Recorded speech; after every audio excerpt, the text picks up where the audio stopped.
Dominique, merci d'être avec nous. Donc, on a vu, c'est sorti dans la presse, que le Brésilien d'Albert, l'ancien de l'OGC Nice, était suivi par les Girondins de Bordeaux. Quel type de joueur est-il?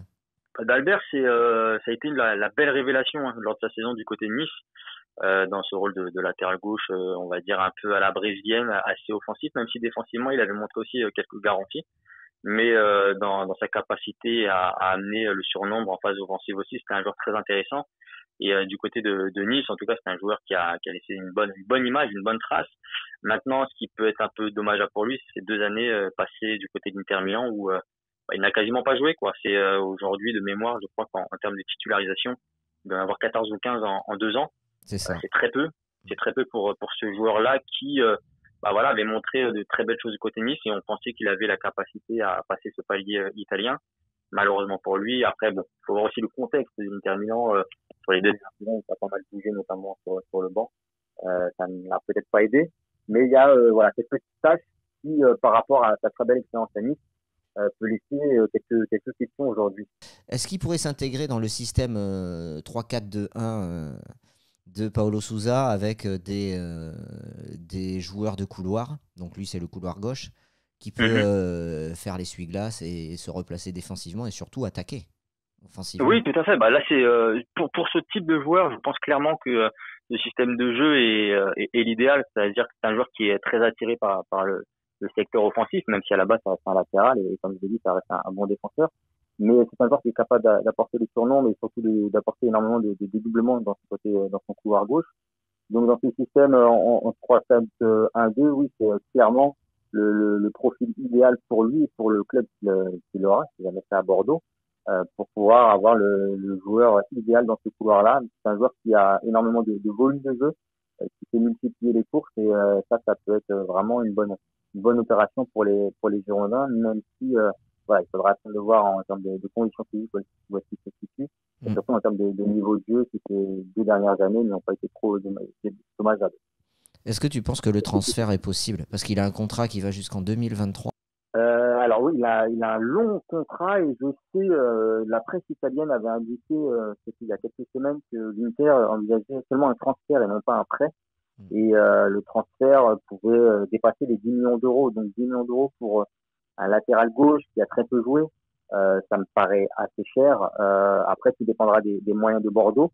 Mais en tout cas, selon la presse italienne, c'était un transfert qui était privilégié par l'Inter Milan. Donc ça peut Ouais. compliquer un peu la tâche des Girondins. Est-ce que toi qui suis énormément spécialiste du foot brésilien, est-ce qu'il n'y a pas mieux dans le même profil est-ce qu'il n'y a pas un joueur comme ça qui pourrait avoir ce profil à gauche? Bah, à gauche, si tu veux, au Brésil, tu as un jeune joueur qui s'appelle Renan Lodi qui joue à l'Atlético Paranaense. Il devait faire le tournoi de Toulon et finalement son club l'a retenu. C'est l'une des belles promesses depuis la saison dernière.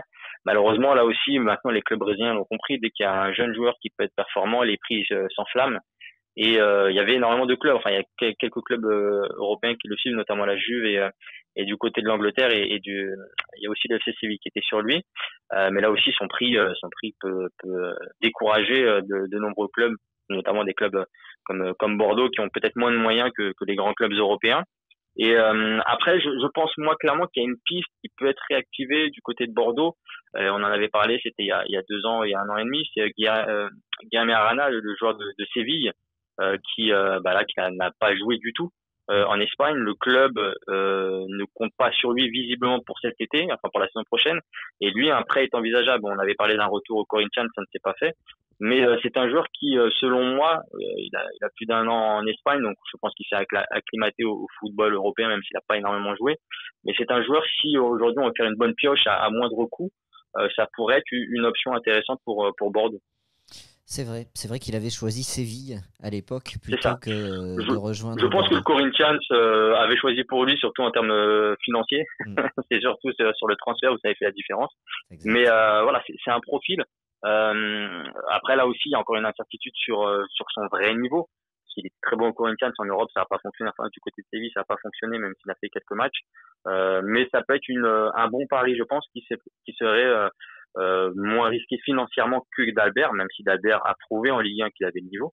Mais financièrement parlant, voilà, si on doit comparer les deux, je pense que Guilherme Arana serait un pari un peu moins risqué.